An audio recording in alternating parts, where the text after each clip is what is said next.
नमस्कार, वंदे मातरम, जय हिंद। आज हम एक खास महत्वपूर्ण विषय पर आप सबों के समक्ष एक वीडियो लेकर के आए हुए हैं। विद्यार्थियों के अंदर एक सस्पेंस रहता है। किसी विद्यार्थी ने हमसे पूछा कि सर, आम चुनाव किसे कहते हैं, मध्यावधि चुनाव क्या कहलाता है और फिर उपचुनाव क्या कहलाता है, और ये कब कब होता है, किन परिस्थितियों में ये सभी चुनाव होता है। तो हमने समझा कि इस विषय पर क्यों ना एक वीडियो बना दी जाए और बच्चों के बीच में इसे भेज दिया जाए।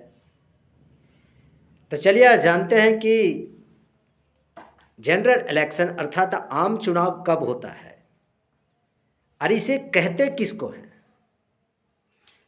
दूसरा ये कि मध्यावधि चुनाव कब होता है और मध्यावधि चुनाव कहते किसे हैं। और तीसरा है उपचुनाव, उपचुनाव कब होता है और इसे मध्य अवधि चुनाव कहते किसे हैं। General election, middle election and by election. तो चलिए बच्चों, आज मैं आप सबों को एक एक करके इन तीनों दुविधाओं को मैं आज मैं समाप्त करने की कोशिश करता हूं आप सबों के बीच में।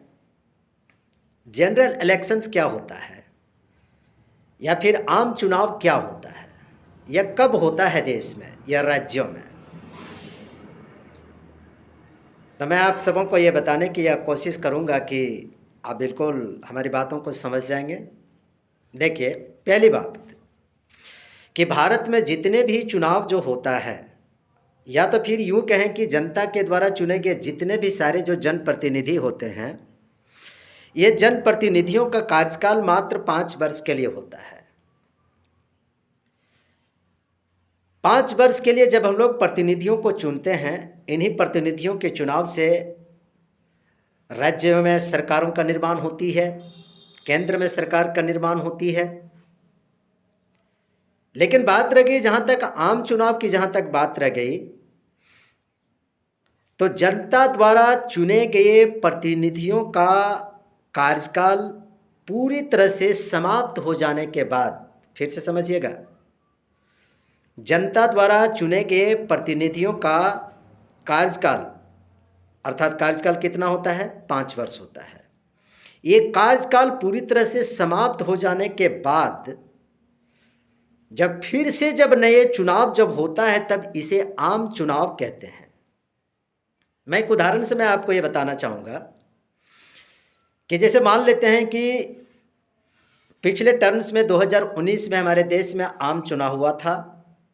मेंबर ऑफ पार्लियामेंट के लिए पूरे देश भर में आम चुनाव हुआ। अब इसका कार्यकाल 2024 में समाप्त हो जाएगा, अर्थात 2019 से लेकर के 2024 के इस कालखंड के दौरान ये 5 वर्ष हो गया।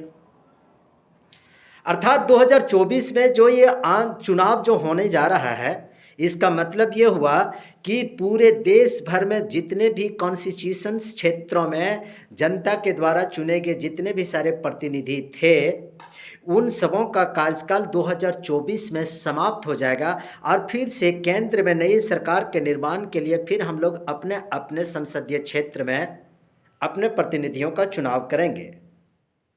तब इस कंडीशंस को, इलेक्शंस की इस प्रोसेस को, इलेक्शंस की इस प्रक्रिया को आम चुनाव कहा जाता है, अर्थात जनरल इलेक्शन कहते हैं।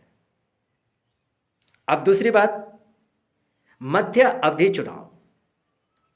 मध्य अवधि चुनाव कहने के लिए नाम से ही पूरी तरह से स्पष्ट है। मध्य अवधि, अवधि के मध्य, जनता द्वारा चुने गए प्रतिनिधियों की अवधि कितनी होती है, 5 वर्ष। और उस 5 वर्ष के पूर्ण होने के पहले, या तो 1 वर्ष पहले या 1.5 वर्ष पहले या 2 वर्ष पहले या 3 वर्ष पहले, 2.5 वर्ष पहले, अगर किसी राज्यों में कार्यकाल पूर्ण होने के पहले अगर सरकार गिर जाती है या केंद्र में कार्यकाल पूरा होने के पहले अगर वह सरकार गिर जाती है, और फिर से जब नए चुनाव जब करवाए जाते हैं तब इसे कहते हैं मध्य अवधि चुनाव कहा जाता है। बात समझ में आ गई? मान लेते हैं कि 2024 में आम चुनाव हुआ तो 2029 में इनके सबों का कार्यकाल समाप्त हो जाएगा। लेकिन 2029 के पहले अगर किसी कारणवश अगर सरकार अगर सत्ता से बेदखल हो जाती है, सरकार अगर गिर जाती है और फिर चुनाव कराने की अगर नौबत आ जाती है तो इलेक्शंस की इस प्रक्रिया को, इलेक्शंस की इस प्रोसेस को मध्य अवधि चुनाव करवाया जाता है नए सरकार के निर्माण करने के लिए। अब तीसरी बात है, उपचुनाव किसे कहते हैं? बहुत सारे बच्चों में इस प्रकार की समस्याएं आती है कि आखिर उपचुनाव होता है क्या है, बाय इलेक्शंस क्या होता है। तो आइए जानते हैं कि बाय इलेक्शंस क्या होता है, उपचुनाव क्या होता है।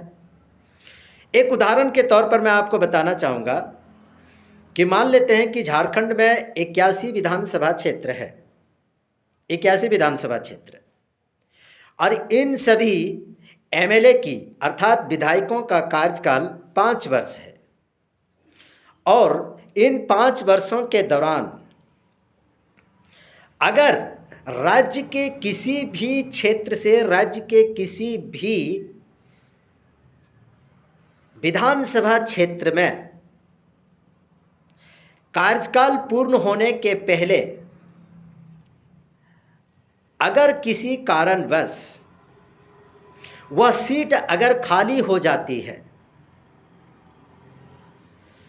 सिर्फ उसी विधानसभा क्षेत्र के लिए, अन्य विधानसभा क्षेत्रों के लिए नहीं बात कर रहा हूं मैं, सिर्फ उसी विधानसभा क्षेत्र के लिए अगर किसी कारणवश अगर उम्मीदवार की अगर मौत हो जाती है, उम्मीदवार अगर कार्य करने में सक्षम नहीं रहते हैं, अर्थात किसी भी कारणवश अगर कोई क्षेत्र जनप्रतिनिधियों से अगर खाली हो जाती है वह सीट, मान लेते हैं 5 वर्ष के पूर्व ये 2 वर्ष बाकी रहे या 3 वर्ष बाकी रहा, या उसके पहले किसी कैंडिडेट की अगर मौत हो गई या किसी कारणवश खाली हो गई, तो 3 वर्ष तक उस सीट को जनप्रतिनिधि विहीन नहीं रखा जाएगा। तो ऐसी परिस्थिति में बचे हुए कालखंड के लिए 2 वर्ष या 2.5 वर्ष या 3 वर्ष के लिए उस क्षेत्र में जनप्रतिनिधि के लिए जो चुनाव जो आयोजन जो करवाया जाएगा तो उसे कहते हैं बाय इलेक्शन अर्थात उपचुनाव कहा जाता है। देश में इस प्रकार के कई सारे ऐसे क्षेत्र होते हैं जहां पर उपचुनाव होता रहता है।